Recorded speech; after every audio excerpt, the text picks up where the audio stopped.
आपका स्वागत है। आज हम भारतीय जनता पार्टी के मंडल अध्यक्ष कमल शर्मा जी से क्षेत्र की समस्याओं संबंधित सीधी बात करेंगे। शर्मा जी, खबर कंट्रोल में आपका स्वागत है और जानना चाहेंगे कोरोना काल से लेकर अब तक आपने क्षेत्र वासियों के लिए क्या क्या कार्य किए हैं। कोरोना काल के अंदर सामने एक मंदिर है JNU/36 है, ब्राह्मण सभा मंदिर। उसके अंदर जो उसकी बेसमेंट में जैसे कोरोना काल घोषित हुआ उस दिन हमने वहाँ पर जो है कच्चे रात जैसे आटा, दाल, चीनी इस सब का हमने सेंटर बना दिया। तो वहाँ पे निरंतर हमने वहाँ पे पैकेट्स बनाए और पैकेट्स बनाने के बाद जितने भी हमारे यहाँ पे जो नाई रहते थे, जो बाहर ठेले चलाने वाले थे और जितने भी रिक्शा चालक थे, इवन ये इधर कैम्ब्रिज फाउंडेशन स्कूल है उसके सामने एक झुग्गी झोपड़ी है, मतलब नज़र नहीं आती बाहर से क्योंकि नाले को कवर करके अंदर की तरफ बनी हुई जी। उन सब के पास हम गए और वहाँ जाके हमने उनकी बकायदा लिस्ट बनाई, उनके परिवार के फ़ोन नंबर्स लिए, उनके परिवार के सदस्यों की संख्या जानी। उसके बाद उनको हमने कहा कि आपने बाहर नहीं आना, हम आपको ये सारी भोजन सामग्री यहीं पहुँचाएँ। तो जितने भी थे उनके घरों में हमने पहुँचाई। यहाँ पर इवन सुभाष नगर में हमारे पास पूरी लिस्ट है और हमने किसी को बाहर निकलने नहीं दिया। वहीं पर उनको हमने सारे भोजन सामग्री उपलब्ध कराई। कोई केस भी हुआ सर यहाँ पे कोरोना को लेकर? कोरोना को लेते हुए केस काफ़ी रहे, हमारे फ्लैट्स के अंदर भी केस रहा। इसके अलावा हम सुभाष नगर जाते वहाँ पे केस रहा। रजौरी गार्डन के अंदर ही पीछे जो है W ब्लॉक है उसके अंदर भी केस रहे। लेकिन केस होने के बावजूद भी पूरी प्रिकॉशन लेते हुए ये केस और ना बढ़े तो हमारे पास एक उत्तरदायित्व था।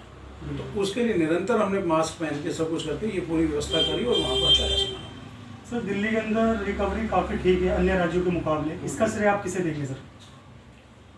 इसका श्रेय कहूँगा ये हमारी जो पुरातन संस्कृति है कि जो हम अपने घरों के अंदर हल्दी का इस्तेमाल करते आ रहे हैं, जो हम योगा करते आ रहे हैं, जो हमारी जो दैनिक दिनचर्या थी, जो हमारी ना पुरातन पद्धति पे चल रही थी, जो हमारे बुजुर्गों ने जो हमें सिखाया था, जो हम ब्रेड और पिज़्ज़ा से दूर थे, ये वो वजह है जिसकी वजह से हम कोरोना से बच पाए, उसका सामना कर पाए।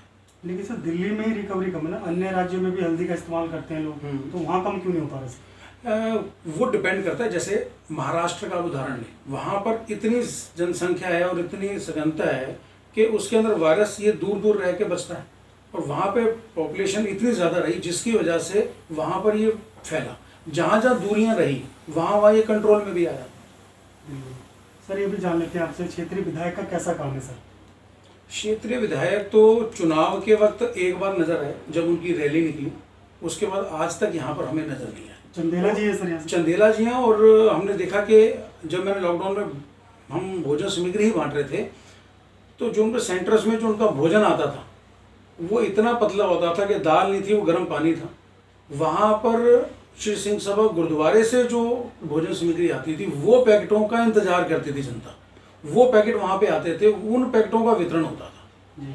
तो इस समय बड़ा दुख लगा कि हाँ जी के एक विधायक जो कि हमारे बिल्कुल नज़दीक रहता है राजीव नगर के अंदर ही, और वहाँ पर रहने के बावजूद भी उसने जो है व्यवस्था जो देनी चाहिए थी वो व्यवस्था दे नहीं पाया। और वहाँ पे लोग जो उसके घरों में पहुँचे, वहाँ पे कई व्हाट्सएप देखिए कि उसके अंदर वहाँ पर मतलब महिलाओं के साथ दुर्व्यवहार किया गया और उनको वापस भेजा गया कि यहाँ पर क्यों खड़े हो गया। सर, निगम का कैसा काम है? निगम के निगम पार्षद कौन है यहाँ से? यहाँ पे निगम पार्षद करण लोबराय जी हैं, बीजेपी से? बीजेपी से हैं। सफाई व्यवस्था कैसी है सर? सफाई व्यवस्था बहुत अच्छी कर रहे हैं वो। इवन यहाँ पर हमें बड़ा अच्छा लगा कि इनके इस कार्यकाल में जो यहाँ पर हमारे जो बाहर जो जहाँ पे कूड़ा गिरता है सारा, उसके अंदर 2 मशीनें लगी हुई हैं बड़ी, वो मशीनों द्वारा जो है उसको बिल्कुल उसका पानी निचोड़ दिया जाता है और उसको खाद में कन्वर्ट किया जाता है।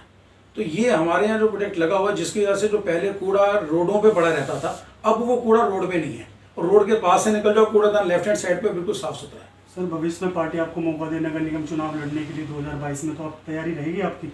नहीं, हम संगठन के काम के लिए उतरे हैं जी। अभी हमारे को मंडल अध्यक्ष का दायित्व मिला है तो हमारा जो पूरा ध्यान है अपने इस काम को करने पे है। हमारी सोच में ये नहीं है कि कल को हमारे को टिकट मिलेगी नहीं मिलेगी। हमें पार्टी ने संगठन में काम किया, हम संगठन में काम करते रहेंगे। संगठन की इच्छा संगठन जिसको उतारेगी उसका हम सहयोग करेंगे। सर, ये भी जान लेते हैं आपसे, दिल्ली विधानसभा में आपकी सरकार नहीं बन पाई काफ़ी लंबे समय से, इसका सबसे बड़ा कारण क्या मानते हैं आप?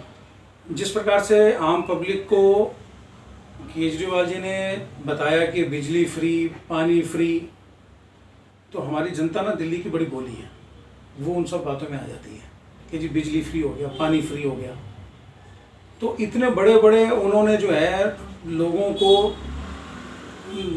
बताया कि हाँ जी के आपके हम स्कूल भी इतने बना देंगे, हम कॉलेजेस की भी व्यवस्था कर देंगे और हम हॉस्पिटल्स के अंदर भी बिल्कुल जो है जो है अपना उपचार जो है वो इतना बढ़िया कर देंगे कि आपको ऐसा लगेगा कि आप जो है फॉरेन कंट्री में आ गए हो। तो लोग उनकी बातों में है, लोगों ने विश्वास करा, लेकिन अब उसको उन्होंने सहन भी किया। इस लॉकडाउन के अंदर जब लोग बंद थे, यहाँ पे बैठे हुए थे, और बिजली का दुकानें बंद थी, फैक्ट्रियाँ बंद थी, बिजली के बिल उतने ही हैं पूरे के पूरे, कोई व्यवस्था जो है उसमें कोई फ्री नहीं हुआ। तो इस वजह से जब जनता एक बार तो उनकी बहकावे में आ गई, लेकिन आने वाला समय है उसमें जनता फिर बताएगी। सांसद का कैसा काम है सर क्षेत्र में? सांसद का बहुत बढ़िया काम है। सांसद जी द्वारा अभी आपको मैं बताऊं कि अभी जैसे हमारा जैसी नई पदों की रचना हुई, हम उनके पास गए, उनका मिलना हुआ हमारे से। उन्होंने अपनी तरफ से, जिस तरह हमारे प्रधानमंत्री जी का 70वां जन्मदिवस आ रहा है 17 सितंबर को जी, तो सांसद जी ने कहा कि अपने क्षेत्र में रहने वाले वो मजदूर भाई जिनके पास मजदूरी करने के लिए उनको पैदल दूर जाना पड़ता है, तो आप उनको साइकिलें दो और उनकी बाकायदा सर्वे करो, चेक करो कि रियलिटी में वो उसको चाहिए नहीं चाहिए। अगर चाहिए तो उसको आप साइकिल भी दें, साइकिल व्यवस्था मैं कराऊंगा। गरीबों को चश्मे दें, उसकी व्यवस्था मैं कराऊंगा। जो छोटे बच्चे हैं जो स्कूलों में पढ़ते हैं वो उनको एजुकेशन की जब वो जाते हैं तो उनको स्टेशनरी भी चाहिए होती है, उनको बैग भी चाहिए होता है। तो उन्होंने कहा ये कि स्कूल बैग भी मैं अवेलेबल करा रहा हूँ। मतलब हमें बताया कि हम इस समय जितने भी नए मंडल अध्यक्ष बने तो हर एक की आयु 45 वर्ष से कम है, और कई अधिकांश ऐसे हैं जो इस वर्ष ही बने हैं। तो उन्होंने बिल्कुल एक बड़े भाई की तरह एक भूमिका निभाई, और उन्होंने बताया कि क्षेत्र में समाज कार्य करने के लिए किस तरह हमें प्रोत्साहित कर सकते हैं। मुझे वो लगा कि हाँ, हमें उन्होंने प्रोत्साहित किया। उन्होंने कहा कि आप समाज में जाओ और मिलो, ये करूँगा। सर अंत में एक क्वेश्चन करूँगा आपसे, आर्थिक मंदी पे क्या कहेंगे? जीडीपी की आज 23 पॉइंट पे पहुंची हुई है सर। देखो आर्थिक मंदी, आप जीडीपी देख रहे हैं, लेकिन आप प्रैक्टिकल चीज़ देखेंगे कि आज से पहले क्या होता था कि चाइना से इतना मटेरियल आता था हमारे पास, बना तैयार माल आता था कि हमारे जो इंडियन मैन्युफैक्चरर हैं वो ट्रेडर बन गए थे। जो अपनी हम चीज़ों का उत्पादन करते थे वो समाप्त हो गया था। लेकिन जब से प्रधानमंत्री मोदी जी ने वोकल फॉर लोकल का नारा दिया और हमारे स्वदेशी सामानों को बढ़ाने के लिए उन्होंने हमारे को जागरूक किया, समाज को जागरूक किया कि आप घर के नियरेस्ट रहने वाले जो मैन्युफैक्चरर आप उससे सामान लें। तो उससे क्या हुआ कि हमारे अभी क्या हुआ कि आप देखेंगे कि हमारी लोकल मैन्युफैक्चरिंग ना बड़ी शुरू हो गई है, बड़ी बड़ी क्वांटिटी में शुरू हो गई है। अभी कल परसों में ही हमारे यहाँ पे लिक्विड सोप बनाने वाले हैं, एसके केमिकल्स हैं, उन्होंने लिक्विड सोप्स बनाए, सैनिटाइजर्स मंगाए। और अब जनता ने भी क्या करा कि सामान में जाके ना स्वदेशी सामान खरीदना शुरू कर दिया। अभी आप जीपीटी को देख रहे हैं, लेकिन आप दूसरी तरफ ये देखें कि जो व्यक्ति घर पे बैठ के ट्रेडर बन गया था, मैन्युफैक्चरर नहीं था, वो मैन्युफैक्चरर बन गया, और उस मैन्युफैक्चरर ने अपने साथ साथ 4 लोगों को रोजगार दे दिया। ये जो परिवर्तन है ना, ये अभी दिख नहीं रहा, लेकिन आने वाले कुछ महीनों में, कुछ सालों में आपको ये परिवर्तन दिखाई देगा कि इंडियन इंडस्ट्री जो है वो दोबारा जो है अपने पैरों पे खड़ी हो गई है और लोगों को रोजगार मिल। कितना समय लगेगा सर? बेरोजगारी तो बढ़ती जा रही है। नहीं, बेरोजगारी बढ़ती जा रही है। अगर आप प्रैक्टिकल जाके देखोगे तो आज भी ख्याला में ही चले जाओ और ख्याला में पता करो कि हाँ जी के डाई मेकर चाहिए, तो वहाँ डाई मेकर भी नहीं है। और वहाँ पे अगर डाई चलाने वाला बंदा चाहिए, वो डाई चलाने वाले नहीं है, क्योंकि कई अधिकांश लोग जो हैं वो गाँव चले गए।